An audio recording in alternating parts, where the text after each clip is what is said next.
हे मनुष्य, तुम कहते हो सुख और दुख जीवन के दो पहिए हैं। ये एक ऐसा सत्य है जिसे तुमने स्वयं अपने अनुभवों से जाना है। मैं शिव हूँ, जो सृष्टि के हर पहलू का साक्षी है। मैं तुम्हें इस गहरे सत्य से परिचित कराऊंगा कि सुख और दुख केवल जीवन के पहिए नहीं, बल्कि तुम्हारी आत्मा की यात्रा के आवश्यक अंग हैं, और कैसे तुम इन दोनों के बीच भी शांति और आनंद का अनुभव कर सकते हो।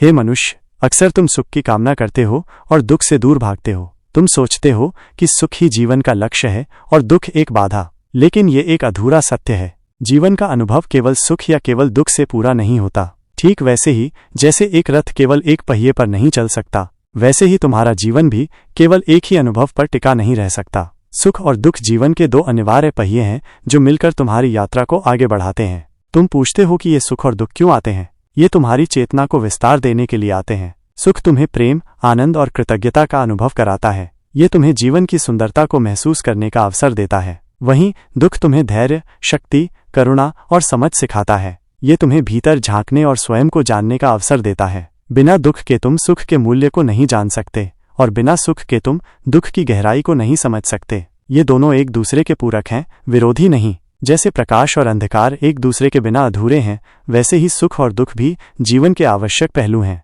तुम्हारा मन इन दोनों के बीच ही डोलता रहता है। जब सुख आता है तो तुम उससे चिपक जाते हो, और जब दुख आता है तो तुम उससे भागते हो। इसी आसक्ति और विरोध में तुम्हारी अशांति छिपी है। लेकिन क्या तुम्हें पता है कि ये दोनों ही भावनाएं क्षणिक हैं? वे आते जाते रहते हैं, ठीक वैसे ही जैसे मौसम बदलते हैं। क्या तुम गर्मी से लड़ सकते हो या सर्दी को रोक सकते हो? नहीं, तुम बस उन्हें स्वीकार करते हो और उनके अनुसार ढल जाते हो। वैसे ही तुम्हें सुख और दुख के साथ भी करना होगा।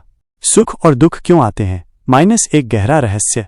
तुम्हें लगता है कि सुख और दुख बाहरी परिस्थितियों के कारण आते हैं, लेकिन ये पूरी तरह सच नहीं है। इनका गहरा संबंध तुम्हारे कर्मों और तुम्हारी चेतना से है। जो तुम बोते हो वही काटते हो। तुम्हारे अच्छे कर्म सुख लाते हैं, और तुम्हारे अधूरे कर्म या सीख न लेने की इच्छा दुख लाती है। दुख अक्सर तुम्हें उन रास्तों पर ले जाता है जहां तुम अन्यथा नहीं जाते। ये तुम्हें उन चीजों को छोड़ने में मदद करता है जिनसे तुम बहुत ज्यादा चिपके हुए हो।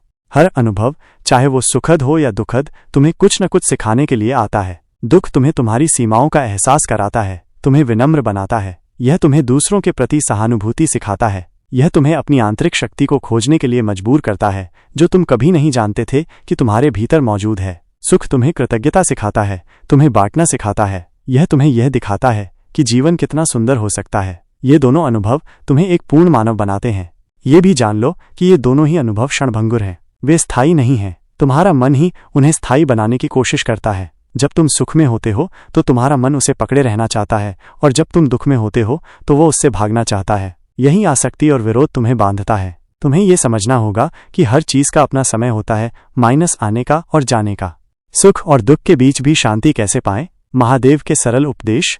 तो क्या इस निरंतर बदलते चक्र में शांति पाना संभव है? हाँ, हे मनुष्य, बिल्कुल संभव है। मैं तुम्हें वो सरल मार्ग बताता हूँ जिससे तुम सुख और दुख दोनों के बीच भी स्थिर और शांत रह सकते हो। 1. स्वीकार करो कि सब कुछ क्षणिक है। परिवर्तन ही एकमात्र सत्य है। यह सबसे पहला और सबसे महत्वपूर्ण उपदेश है। इस संसार में परिवर्तन ही एकमात्र सत्य है। न सुख स्थायी है, न दुख।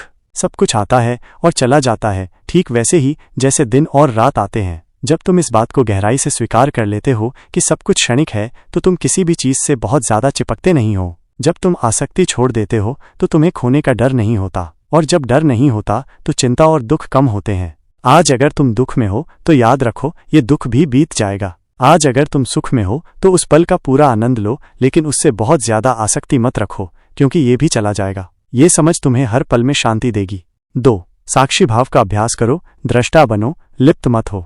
तुम सुख और दुख का अनुभव करते हो, लेकिन तुम स्वयं सुख या दुख नहीं हो। तुम मन के साक्षी हो, देखने वाले। जब कोई सुखद या दुखद भावना तुम्हारे मन में आए तो उसे पहचानो, लेकिन उससे लिप्त मत हो जाओ। उसे ये मत कहो कि मैं दुखी हूँ या मैं खुश हूँ। बस उसे देखो, जैसे तुम आकाश में बादलों को देखते हो। बादल आते हैं, जाते हैं, लेकिन आकाश अपरिवर्तित रहता है। तुम भी आकाश की तरह हो।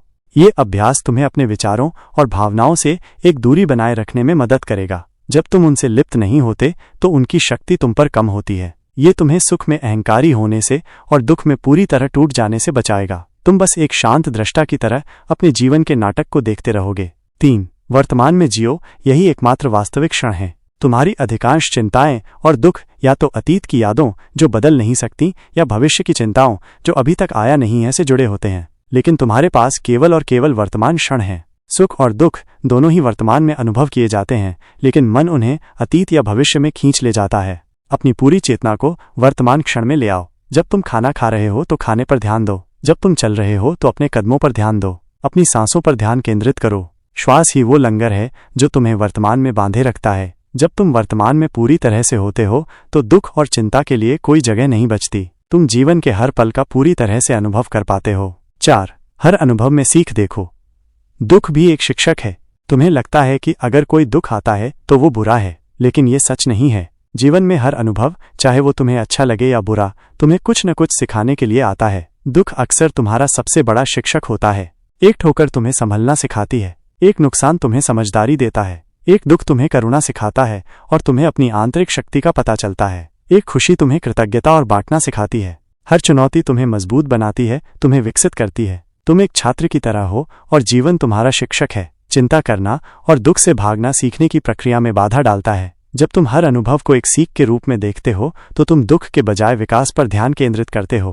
5. कृतज्ञता का अभ्यास करो, जो है उसके लिए आभारी रहो। चिंता और दुख अक्सर इस बात पर केंद्रित होते हैं कि तुम्हारे पास क्या नहीं है, लेकिन अगर तुम ध्यान से देखोगे तो तुम्हारे पास बहुत कुछ है जिसके लिए तुम कृतज्ञ हो सकते हो। तुम्हारे पास जीवन है, श्वास है, इंद्रियां हैं, भोजन है, आश्रय है और भी बहुत कुछ। प्रतिदिन उन सभी चीजों के लिए आभार व्यक्त करो जो तुम्हारे पास हैं, चाहे वे छोटी हों या बड़ी। जब तुम आभार व्यक्त करते हो तो तुम अपने जीवन में सकारात्मकता को आकर्षित करते हो। ये तुम्हें अभाव की भावना से मुक्त करता है और तुम्हें यह विश्वास दिलाता है कि तुम्हें हमेशा पोषण मिल रहा है। जब तुम आभारी होते हो तो नकारात्मकता और दुख के लिए कम जगह बचती है। 6. अपना सर्वश्रेष्ठ करो और परिणाम छोड़ दो। कर्म योग का सार। तुम अपने कर्मों के स्वामी हो, लेकिन परिणामों के नहीं। चिंता और दुख अक्सर परिणामों को नियंत्रित करने की इच्छा से आते हैं। अपना सर्वश्रेष्ठ करो, पूरी निष्ठा और ईमानदारी से। अपना पूरा प्रयास करो, लेकिन एक बार जब तुम अपना कर्म कर लेते हो तो परिणाम मुझ पर छोड़ दो। तुम्हें पता होगा कि जो भी परिणाम होगा वो तुम्हारे सर्वोत्तम हित में होगा, भले ही तुम्हें उस समय ये समझ ना आए। ये तुम्हें अत्यधिक अपेक्षाओं और निराशा के बोझ से मुक्त करेगा। जब तुम परिणाम की चिंता छोड़ देते हो तो तुम अपने कार्य पर अधिक ध्यान केंद्रित कर पाते हो और यही तुम्हें सुकून देगा। सुख और दुख दोनों ही तुम्हारे कर्मों के परिणाम हैं, लेकिन जब तुम निष्काम कर्म करते हो तो तुम इन परिणामों से प्रभावित नहीं होते। 7. ध्यान और मौन। भीतर की शांति में प्रवेश।